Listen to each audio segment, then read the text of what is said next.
Hey guys, how's it going? Stephen Hawley with Whiskey and Bullets and episode 2 of our what we're calling our Foundations podcast. And we're calling it Foundations because we are focusing on founding fathers' quotes and concepts that helped found this nation.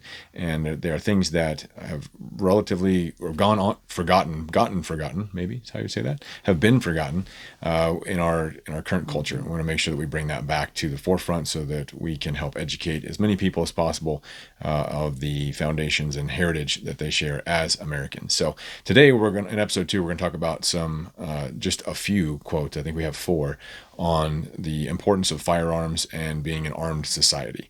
Obviously something that's taboo in today's culture. The media, leftist governments, and people that for some reason have an irrational fear of inanimate objects demonize weapons and demonize being armed. And we should be the exact opposite. And all the data shows that. All of the news articles of real things that aren't manipulated show that. And our founders knew that. And so we're going to talk about we're going to go through 4 quotes from George Washington, Alexander Hamilton, James Madison, and John Adams that all talk about the importance of firearms. So Holly's going to read through those, and then we're going to talk a little bit about what it actually means. So I'll flip it over to her. All right. The first one is George Washington, and he said, "Firearms stand next in importance to the Constitution itself." And that was at the first annual message to Congress in 1970. So what exactly does that mean? 1790. 1790. A couple years difference. I think the main thing there is that the first president of the United States, the general of the Continental Army, who helped lead our forces to a victory in the Revolutionary War, said that next to the Constitution, which was the document that basically outlined the entirety of the federal government, and we talked about that last time, that we the people, since we're the beginning of that, are on top of all of that process. But within the scope of founding the nation, firearms ownership and being armed was second only to that. And that tells you something about it is not some right-wing conspiracy theory that everybody needs guns. It's a well-known fact that if you don't have the ability to project power in defense of your interests, which are life, liberty, and the pursuit of happiness, right? That's listed in the Declaration. Then all those things can be taken away from you, and history proves that they have been. So the fact that George Washington said firearms stand next in importance to the Constitution itself shows you exactly where firearms, being armed, being trained, should fall in the hierarchy of importance of our society. Next one. All right. Next one. Alexander Hamilton. "The best we can hope for concerning the people at large is that they be properly armed."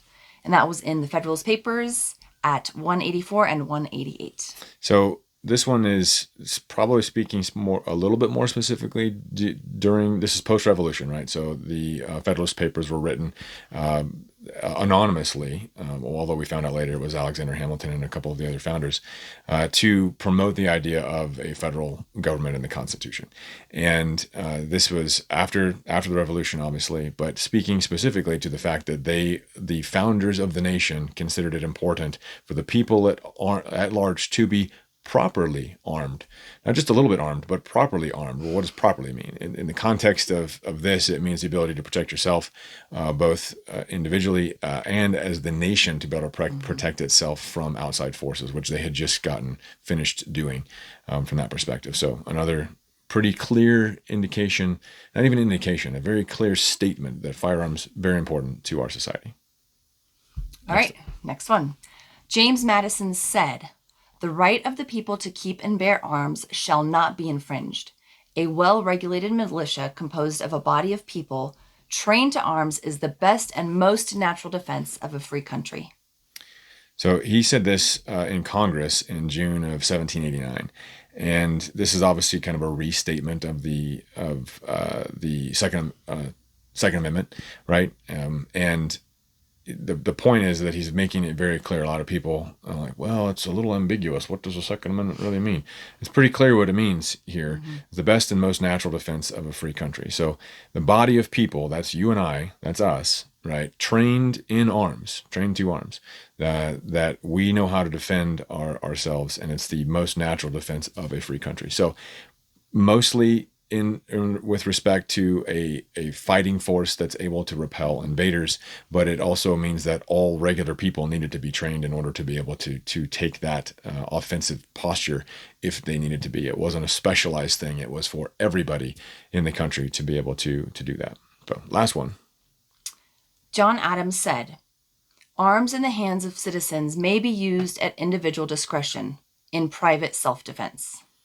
So pretty clear statement there, like that citizens, arms in the hands of citizens, everyday people, may be used at individual discretion as you see fit in private self-defense. And that was said in 1787, 1788. It's a defense of the constitutions of the government of the United States of America is when he wrote that in that document.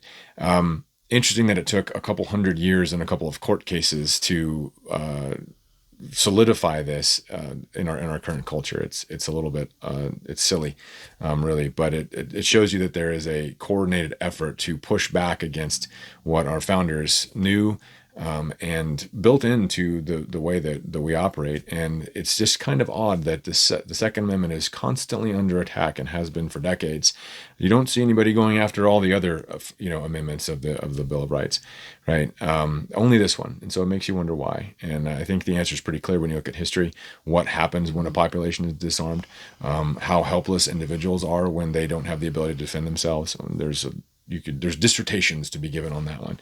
But the one thing we wanted to point out with these quotes, 4 out of probably 400, right? And over time, we'll come back and bring more of these to the forefront on this particular topic. But the main thing to take away from this is it's very, very clear that the founders very much approved of and promoted the idea of private firearm ownership, private training with the use of firearms, and the absolute necessity of them for what we would call polite society, right? I don't remember who said it. We'll look it up, but the quote is an armed society is a polite society, and that's very true. And you can see that around the country where there are more of the population is armed. It's a little bit more peaceful because the bad guys know that bad things might happen to them if they try to perpetrate crime. So, anyway, take this. Think about this, the fact that our founders really pushed this as part of our society. The fact that we've gotten away from it is a bad thing. We need to push for more of us to get back into this mentality. So anything else? No, that sounds good. We're good. All right. That wraps up episode 2. We'll see you next time.